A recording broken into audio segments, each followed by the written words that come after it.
Welcome to MiConvert.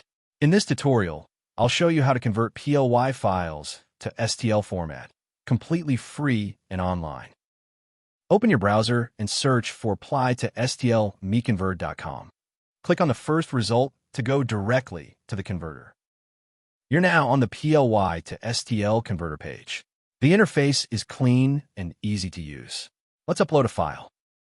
Click the Choose File button. A file picker will open. Select the PLY file you want to convert, then click Open. Your file is loaded and ready. You can see the file name, size, and target format. Click Convert now to start the conversion. The conversion is in progress.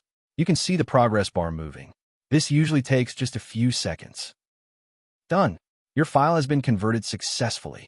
Click Download to save the STL file to your computer. That's it. Visit MiConvert.com for more free conversion tools. Subscribe for more tutorials. Thanks for watching.